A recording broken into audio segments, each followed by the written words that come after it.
The Greenwood had not breathed a true sigh in generations. Once a verdant paradise, it pulsed now with diseased energy, its canopy a stifling blanket of gnarled, blackened branches.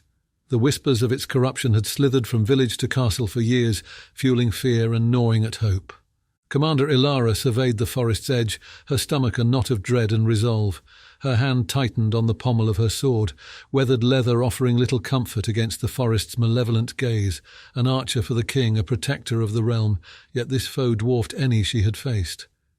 Ilara knew the cost of failure, had watched borders wither, villages crumble, people lose the spark in their eyes. It was that memory, more than duty, that pushed her forward. Beside her, an incongruously cheerful voice shattered the tension. "Well then, shall we give these blighted bushes a good look? Don't want to be rude now."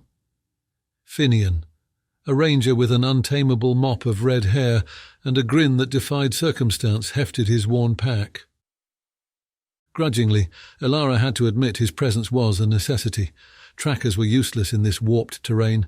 Only Finian's connection to the land, tenuous and waning as it was, gave them any hope of navigating the Greenwood's twisted heart. Behind them, a cacophony of preparation was winding down. Elves, their ethereal grace at odds with the grim resolve in their eyes, archers adjusting quivers, dwarves, stout and strong, axes gleaming dully in the sickly light. And finally, the scholar Maeve, a hunched figure clutching a weathered tome filled with fragmented lore about the Greenwood's fall and the mythical heart that could mend it. The scholar was their gamble, a frail hope in a desperate endeavour, yet the king's command had been clear: find a way, or watch the realm crumble beneath shadow. Ilara took a steadying breath. It was time. "Into the Greenwood, then," she murmured, and the first step felt like a plunge into the abyss. The forest swallowed them whole, oppressive darkness smothering what little light dared pierce the canopy. Once vibrant green had turned a sickly brown, every leaf and branch a testament to unseen decay. Ilara pressed forward, their boots crunching through a carpet of dead leaves that seemed to writhe beneath their tread. For hours they trudged deeper into the labyrinth, gnarled trees like grasping skeletal hands. The air crackled with a wrongness that set Ilara's teeth on edge. Even birdsong, once the symphony of the forest, was absent, replaced by the eerie creak of branches and a low whispering drone that seemed to seep from the earth itself. The forest played its tricks, paths twisted and turned back on themselves, landmarks warped and vanished. Every rustle, every shadow could be a lurking threat. A tense rhythm settled over the group. Move, pause, scan the unnatural gloom, move again. It was Finian who stopped them, a low hiss slipping from his lips. He pointed ahead. Through the tangle of branches, an oddly shaped clearing shimmered, a beacon of sickly, phosphorescent light. In its centre stood a stunted tree, its bark twisted into what looked eerily like a screaming face.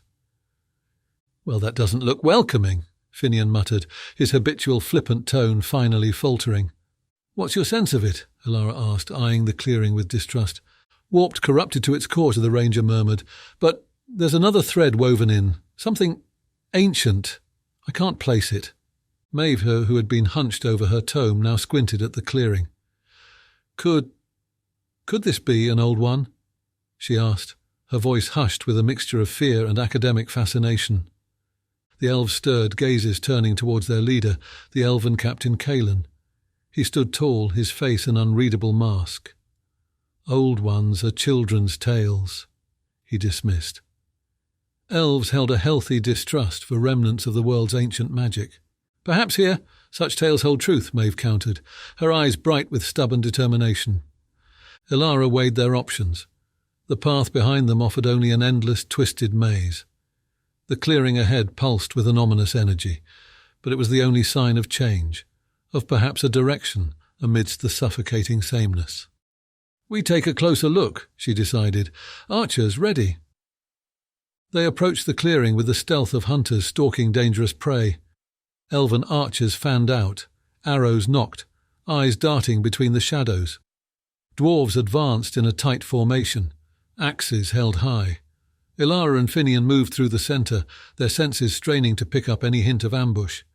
The closer they got, the clearer the source of the eerie glow became. Luminescent mushrooms clung to the screaming tree, their light casting grotesque shadows that danced across the ground. The air was heavy, tinged with the sweet sickening scent of decay. "There's something wrong about those mushrooms," Finian whispered, his brow furrowed. "Even corrupted life doesn't glow like that." Their path brought them within feet of the tree, its bark swirling with patterns that made Ilara's head ache. Maeve's face was pale as she feverishly flipped through her tome. Suddenly, a dwarf let out a startled cry and staggered, clutching his leg. Where gnarled roots protruded from the earth, a patch of the same glowing mushrooms bloomed, their light now flickering ominously. The dwarf collapsed, writhing in agony as a sickening yellow bruise spread across his exposed skin. "Poison!" an elven archer cried, firing an arrow into the cluster of mushrooms. They burst with a wet pop, releasing clouds of choking spores. Cries and coughs erupted. The corrupted mushrooms on the tree began to pulse, a low keening sound joining the maddening drone of the forest.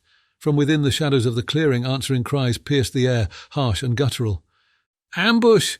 Kaelin roared, even as the first monstrous creatures lumbered into the tainted light. Twisted and hulking, with bark-like skin and eyes that burned with malevolent hunger, they were unlike any forest beast Ilara had encountered. Their fanged mouths snapped at the air, dripping the same venomous yellow as the mushrooms. Swords clashed against hardened skin. The snap of an arrow was swiftly followed by a blood-curdling howl. The scent of blood and sickly sweet decay hung heavy in the air, mingling with the panicked shouts of the expedition. Ilara dodged a clumsy swipe from one of the creatures, her blade finding purchase in its gnarled side. Its bark-like skin cracked, oozing a thick black sap. The battle in the clearing raged on. Archers had found higher ground atop a ring of mossy boulders, raining down arrows upon the tree-like monstrosities. The dwarves formed a defensive circle, axes striking with bone-jarring force. But for every creature felled, more seemed to emerge from the suffocating depths of the forest. Ilara parried a vicious blow, the stench of the creature's foul sap stinging her nostrils. A desperate glance around the clearing revealed the toll the ambush had taken. 2 elven archers lay sprawled across the overgrown ground, arrows protruding from their lifeless bodies. A dwarf clutched a gruesomely mangled leg, teeth gritted against the pain. "We need to regroup," Ilara shouted over the din, spotting a narrow opening between 2 moss-choked rocks, but retreat meant turning their backs on the monstrous tree. From the corner of her eye, she saw movement near its base. Maeve was scrambling through the undergrowth, her robe snagging on thorny branches. She reached the base of the tree, fumbling with a leather pouch at her belt. "Maeve, get back!" Ilara yelled, but her warning was lost in the chaos. The scholar fumbled with something, her fingers trembling. Then she flung the contents of the pouch towards the base of the tree. The air crackled with a burst of white light, and the tree seemed to shriek, its twisted face contorting in a silent scream. Instinctively the creatures recoiled, their guttural cries turning into confused snarls. Taking advantage of the momentary lull, Ilara bellowed, "To the rocks! Fall back!" With renewed urgency, they fought their way through the tangle of monstrous creatures. Elves provided cover fire as the dwarves dragged their injured, leaving a trail of blood and discarded weapons in their wake. Ilara and Finian were among the last to reach the cluster of boulders, scrambling up the mossy surface with the agility of desperation. From their newfound vantage point, Ilara surveyed the clearing. The tree creatures had paused, their monstrous forms milling about in confusion below the writhing, screaming tree. Maeve knelt on the ground, panting, her hands smudged with dirt and sap. "What did you do?" Ilara demanded, scrambling over to the scholar. "Salt," Maeve gasped. "Ancient salt. Reacts with pure corruption." Hope flickered in Ilara's chest. Now there was a weakness to exploit, a way to fight back. The clearing became their makeshift fortress. Exhausted and bloodied, the survivors huddled among the boulders, catching their breath and tending to their wounds. Finian perched atop the highest rock, acting as their lookout.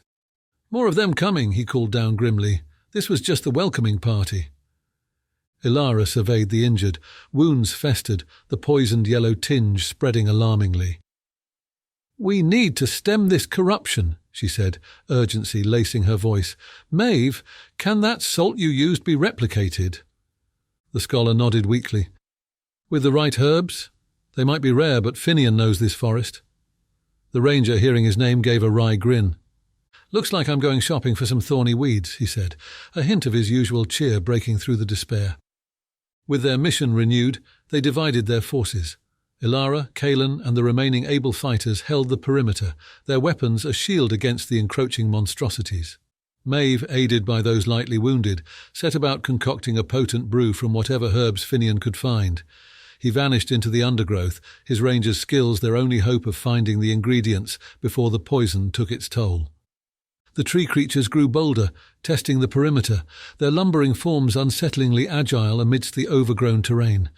Arrows found their marks, but the creatures seemed to be learning, their attacks becoming more coordinated. Ilara parried a clawed swipe, her arm throbbing with the impact. Time seemed to stretch and contract, a strange blur of adrenaline and exhaustion. Each fallen creature bought them a sliver of time, but there were always more. Finally, amidst the chaos, a triumphant shout pierced the air.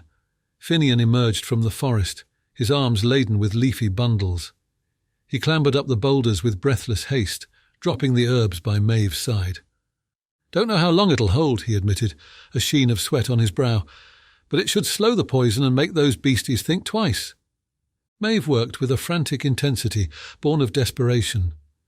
Soon, small flasks were handed out to the fighters, the pungent smell of crushed herbs, a strangely comforting scent amidst the death and decay. Armed with their precious concoctions, their fight took on a new edge. Elves dipped their arrows in the herbal brew, their shots now leaving oozing, steaming wounds upon the monstrous bark hide. Those engaged in close combat used the thick liquid to coat their blades, sending the creatures recoiling with guttural cries. The tide seemed to shift ever so slightly, but as the sun began its descent, painting the forest in hues of blood and shadow, a fearsome silhouette emerged from the tree line. Larger than any creature they had faced, it moved with a chilling, purposeful stride.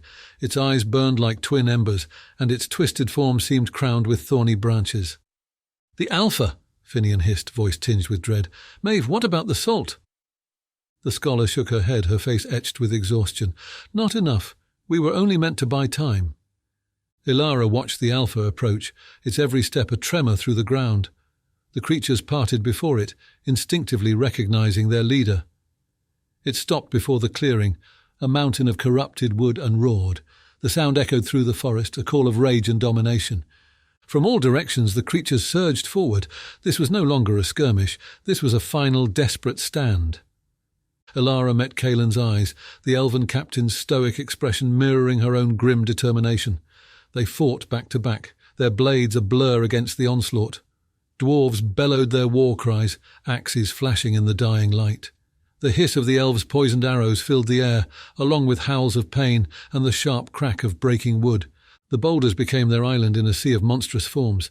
Ilara lost herself in the rhythmic whirl of steel, parry, strike, dodge. Each creature she felled was a breath gained, a few more heartbeats for those still struggling. Yet the Alpha loomed, waiting with terrible patience. It knew this was a battle of attrition, and Ilara knew, with a sinking heart, they could not win. Around her the tide turned with brutal swiftness. Elven archers ran out of arrows, their quivers empty, and desperation replaced their steely focus. Dwarves fell, their axes stilled. Hope flickered and dimmed. A dwarf beside Ilara let out a strangled cry as the Alpha's massive fist sent him sprawling. He didn't rise, his body unnaturally still. Ilara roared in defiance, her blade finding the creature's leg. Black sap spilled across the ground, but the Alpha seemed hardly fazed, its focus fixed on the dwindling resistance. Kaelin fought beside her, his movements blurring with the swift grace of his people, but even his legendary skill couldn't stem the inevitable. A creature seized him by surprise, its jaws clamping onto his sword arm. With a cry of pain he dropped his blade. Ilara charged forward, slicing through the creature holding him. She hauled Kaelin back, his face etched with a grim mix of pain and resolve. "We need a miracle," he rasped, his voice barely a whisper above the din.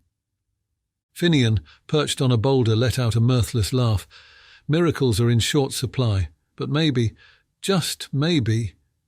He scrambled down, his form a blur of motion. Ilara watched in confusion as he darted toward Maeve. The scholar stood, haggard but determined amidst the chaos. Finian thrust the last of their herbal bundles into her arms. "They're drawn to it, the corruption," he panted. "Maybe if it's concentrated enough." Understanding dawned in Maeve's eyes. With a renewed determination, she sprinted towards the base of the screaming tree, heedless of the creatures surrounding her. "Maeve!" Ilara screamed, but her warning was lost as the scholar disappeared into the tangle of roots. The Alpha, sensing something amiss, roared and charged, but it was too late. Maeve reached the base of the corrupted tree, the bundle of herbs clutched to her chest. With a silent, desperate prayer, she hurled them into its gaping, bark-lined maw. The forest seemed to hold its breath. Then the tree exploded. The blast of energy knocked them off their feet. A blinding flash of pure light pierced the choking darkness, followed by a deafening crack that echoed through the greenwood. The monstrous creatures shrieked, covering their glowing eyes and stumbling in disarray. Even the alpha faltered, its enraged bellow turning into a startled roar. Ilara pushed herself up, her ears ringing. The clearing was filled with swirling dust and the sharp tang of burned wood. The tree was gone, in its place a smouldering crater. Where the monstrous creatures had stood, only piles of blackened ash remained. Her gaze swept over the clearing, taking in the stillness. Her heart hammered in her chest as she saw a lone figure rise from the dust, coughing but alive. Maeve. A ragged cheer erupted from the survivors. They stumbled to their feet, their eyes wide with a combination of exhaustion, relief, and a glimmer of hope. The alpha, though wounded and disoriented, still loomed over them. Yet it hesitated, its burning eyes filled with confusion as it surveyed the decimated clearing. The sudden silence of the forest was broken by a new sound. A fragile but clear song began to rise from the crater, a haunting melody that seemed to seep into the very earth, stirring something ancient and long dormant. Finian, his face a mix of awe and bewilderment, pointed towards the centre of the crater. Where Maeve had thrown the herbs, something was growing. A single, slender shoot pierced the scorched ground, its leaves an unnaturally bright green, glowing faintly in the gathering twilight. As they watched, breathless, the shoot grew with astonishing speed, slender vines twining around the blackened remains of the tree. Tiny blossoms burst into bloom, vibrant flowers that shone like beacons in the encroaching darkness.